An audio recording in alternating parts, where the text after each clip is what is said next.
많은 파일에는 각각의 배경 레이어가 있습니다. 이 시간에는 배경 레이어의 개념과 활용 방법을 살펴보겠습니다. 이 튜토리얼을 따라하려면 함께 제공된 실습용 파일 중 background layer.psd 파일을 사용하십시오. 레이어 패널로 이동하면 레이어 스택 맨 아래에는 background라고 적힌 잠금 기호가 있는 레이어가 있습니다.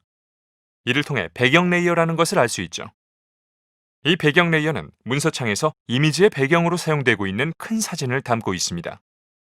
이와 같은 배경 레이어는 일반 레이어와 다른 특별한 속성이 있는데 레이어 패널에서 배경 레이어의 스택 순서를 변경할 수 없다는 점입니다. 한번 위쪽으로 옮겨 보겠습니다. 배경 레이어를 선택한 다음 위로 드래그해 보겠습니다. 다른 레이어 위에 옮길 수가 없습니다. 대신 금지 기호만이 표시됩니다. 마우스 또는 트랙패드에서 손가락을 떼면 백그라운드 레이어가 레이어 스택의 맨 아래로 다시 돌아갑니다. 마찬가지로 레이어 패널의 다른 레이어를 배경 레이어 아래로 드래그할 수 없습니다. 다른 레이어를 선택해 배경 레이어 아래로 드래그해보죠. 이번에도 똑같이 금지 기호가 뜹니다. 배경 레이어는 레이어 스택의 맨 아래에 있어야 하고 배경 레이어의 콘텐츠는 이미지와 다른 이미지 요소의 뒤쪽에 위치해야 합니다. 다시 레이어 패널로 돌아가 백그라운드 레이어를 선택하고 배경 레이어에서 수행할 수 없는 작업을 살펴보겠습니다. 이동 툴을 사용하여 이미지를 옮기는 작업입니다. 툴 패널에서 이동 툴을 선택합니다. 커다란 배경 사진을 클릭하여 옮겨보겠습니다. 레이어가 잠겨 있으므로 이동 툴을 사용할 수 없습니다라는 메시지가 뜹니다. 확인을 클릭하고 메시지 창을 닫습니다. 이외에도 불가능한 작업이 몇 가지 더 있습니다. 예를 들어 레이어의 불투명도 역시 조정할 수 없고 배경 레이어에서는 투명 픽셀을 사용할 수 없습니다. 그렇다면 배경 레이어에서 이런 작업을 수행하려면 어떻게 해야 할까요?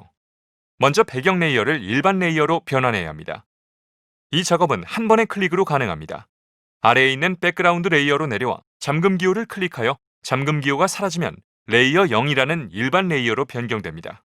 이제 이 레이어는 일반 레이어이므로 배경 레이어에는 적용할 수 없었던 다양한 효과를 적용할 수 있습니다. 이동 툴로 레이어를 옮길 수도 있습니다. 이동 툴이 선택된 상태에서 이미지를 클릭한 다음 오른쪽으로 드래그합니다. 그러면 레이어 0이 이동하고 레이어 스택에서 가장 아래에 있었던 이 레이어의 투명도가 표시됩니다. 이번에는 배경 레이어가 없을 때 배경 레이어를 만들려면 어떻게 해야 할까요? 아무 레이어 중 하나를 배경 레이어로 만들 수 있습니다. 화면 상단에 있는 레이어 메뉴에서 새로 만들기, 레이어에서 배경 가져오기를 선택합니다. 이 경우 새 레이어를 하나 만들어 배경 레이어로 변환하려고 합니다. 먼저 레이어 패널 아래에 있는 새 레이어 만들기 버튼을 클릭합니다. 그러면 새로운 레이어 1이 만들어집니다. 레이어 1을 레이어 스택 맨 아래로 드래그합니다. 현재 레이어 1에는 아무것도 없는데 흰색으로 채워보겠습니다. 우선 화면 상단의 편집 메뉴에서 7을 선택합니다. 7 대여 상자가 열리면 첫 번째 드롭다운 메뉴인 내용을 흰색으로 바꾸고 확인을 클릭합니다. 그러면 레이어 스택 맨 아래에 흰색 레이어가 만들어집니다. 이 레이어를 배경 레이어로 변경하려면 레이어 메뉴에서 새로 만들기, 배경에서 레이어 가져오기를 선택합니다. 이제 이 레이어는 잠기고 다른 위치로 옮기거나 앞서 언급한 다른 작업을 수행할 수 없습니다. 이 레이어는 구도를 위한 안정적인 기반이 됩니다. 배경 레이어는 레이어 작업을 할 때 자주 이용하는 핵심 레이어이므로 매우 중요합니다. 지금까지 배경 레이어의 개념과 배경 레이어에서 불가능한 작업, 그리고 그 해결 방법을 살펴봤습니다.